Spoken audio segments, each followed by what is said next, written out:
Have you ever wondered what would happen if the TV Titan switched places with the camera Titan? This means that every time we saw the camera Titan, he's going to be replaced by the TV, and the other way around. How would they be able to fare against the threats? What decisions would they make differently? And in general, how would it change the entire story? So without any further ado, let's get right into it. The camera Titan was one of the first Titans we saw at the beginning of the episode. So instead of the camera, it's going to be the TV and the speaker Titan being ambushed by the Astros from all directions. Now, knowing the TV Titan, he's going to charge head-on at the Astros. Using his split-screen abilities, he'll be able to get some of them, also with his energy sword. But as for the speaker Titan, he's going to have more of a support role, helping out the TV in the battle. Since the TV is there to handle the majority of the Astros, the speaker Titan should be totally fine, as they'll not have the chance to send a parasite to infect him since they are not distracted. So with this, they'll all have to retreat out of the battlefield to save themselves. At this point, the scientist would be working on a possible weakness that he could probably use against the TV. But for now, more raids. When they attack the clock base, the clocks would have to defend themselves. So the Clock Titan would be introduced to the series. He'll be in base form, and combined with the forces from the rest of the Titans, the base should be saved. But till now, the Camera Titan has still not made an appearance, just like the TV did in the original story. So, since the Titans are holding back and none of them gets infected, it means there'll be no need for any rescue. The scientist would use that time instead to work on a master plan to bring down the Alliance. For now, he'll let them have their fun, but he'll be able to exploit one simple fact that the Alliance left unchecked. Since the base is finally safe from the Skibidis, the Alliance would see no need to push heavily into the Skibidi territory. They'll only go on small missions, targeting small Skibidi bases they see as a threat, and it's this particular fact he's able to use to his advantage. So, the Alliance gets an emergency message that the Skibidis are at a particular location, and the scientist was also spotted, so they all went to that said location. And yeah, it was true, but the scientist was not seen, only just a bunch of toilets which they had to clear out. While they're clearing out the base of the toilets, a bunch of kamikaze mutants rained down on them unexpectedly, destroying their upgrades. But luckily, they were able to escape with minimal injury. This is where the scientist's plan is coming together, piece by piece. The Alliance saw that there was something suspicious about the signal they got, tipping them about the location of the scientist. And the misleading information about the base? It actually appeared to have come from the drill race headquarters. Now you can see that they have been hacked, and it was made to look like the drills, who have not been actively joining in the Alliance, had gone rogue and are working with the Skibidis. This would cause a bubble of distrust among the Alliance members. Although the drill chief would call in to explain they didn't send any coordinates or instructions, the clock boss would not be convinced. Who knows? You can't just trust them yet, and they must be treated as an enemy. Although the Alliance would be trying to trace any inconsistencies in the signal, they can't wait for the rat to sell them out. They have to act. So, the Titans are sent to the drill base to take control.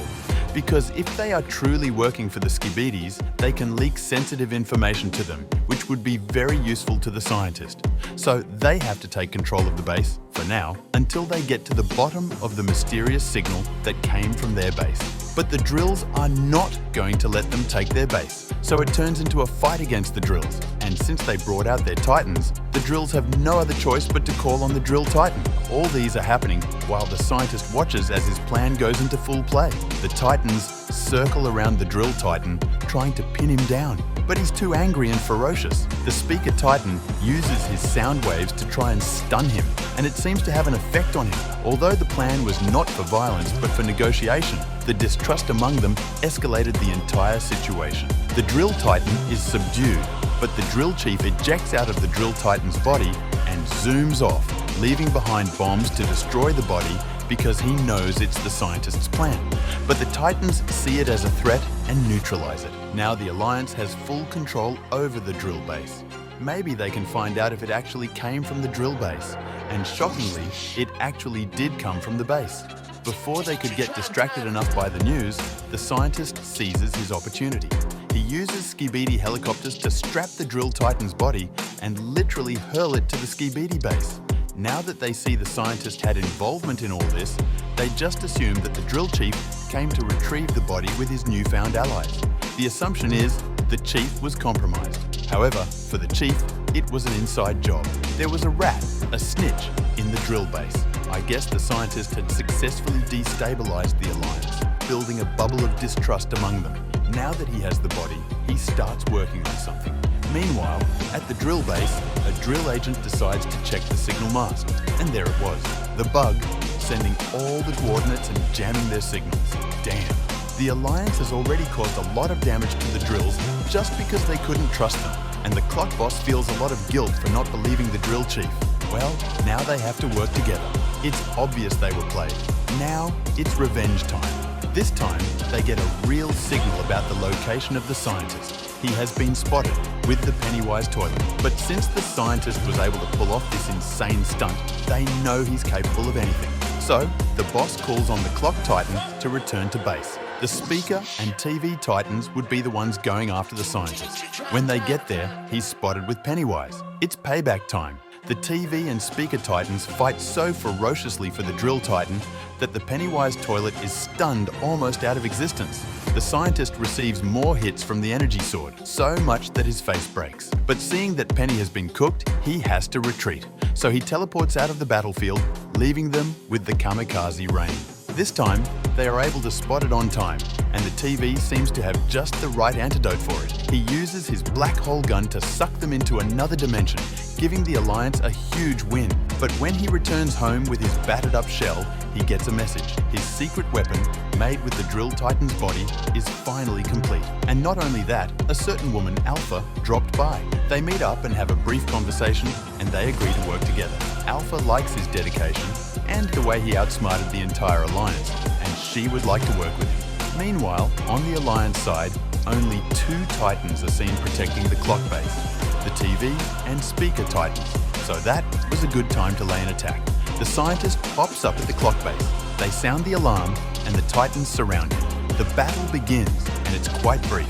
Even if the Speaker Titan would be in his pre-upgraded form, he still stands as a threat, flying around and stunning him, while the TV charges him head-on. Alpha sees that this wouldn't end well, so she summons the Counter-Titan on them, and they are terrified of this beast. But their problems have just started, because another mysterious figure teleports into the battlefield. It's the scientist's secret weapon, made from the Drill Titan's body, but bigger and more advanced. Damn. He even has a TV screen and some other stolen technology the scientist could get his hands on. Now it's clear, they're cooked, but they still have to fight. Before they charge in, the Camera Titan finally comes in to help. After a long time, he's done with the mission and upgrades he went for, so he'll be in his prime form. They all charge at the enemies. The Counter Titan pounces on them using brute force, while the Titans struggle to keep up. The battle rages on until the Speaker is basically injured and couldn't move. And just as the infected drill was about to finish him off, suddenly, out of nowhere, a sinkhole sucks him into the ground. The Speaker Titan is rescued. It's the upgraded Drill Titan, even stronger than ever, angry for what the scientist did to the drill race. Plus, the rage of seeing a fake of himself, he's nearly goofed out. He pounces on the infected drill, using brute force against it, but it plays a loud sound, thinking it would help deter the drill. But Bro is just raging at this point. While the other Titans hold off the counter, the drill is able to destroy the infected drill, shattering him into pieces. The counter is a more formidable opponent, so he needs to up his game. He turns on his rage mode. While the counter was busy having a great time bullying the Titans, he gets a heavy punch that throws him across the battlefield. This monster is not ready to give in, so he literally JoJo punches the Counter Titan into tiny collectible pieces. At this point, it's not guaranteed the spider escape. He then spots Alpha and the scientist, whom he has a personal beef with, so he charges at them. The scientist screws Alpha over and dips. What a jerk.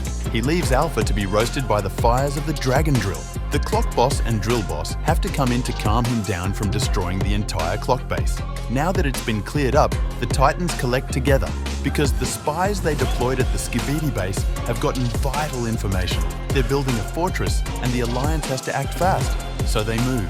They all get their final upgrades and weapons and infiltrate the base with full force, just like a surprise attack. The Skibidis never anticipated it. Yeah, they really upped their game. The Dragon Drill spots the scientist's shell and destroys it, along with the G-Man Apocalypse, stopping it from ever unleashing. But they have to deal with the Sinister. That's when the upgraded Clock Titan comes in. Now, together, they have to fight against the Sinister. Since they're not distracted by the scientist, I guess they're still cooked after all, right? But why do you think the YouTubers aided in the introduction of the Sinister by destroying the clock tower? Are they friend or foe? Write what you think in the comments and check out this video to see what would happen if the Astros in the OG series invaded the Skibidi Multiverse. Unique Clockman, out!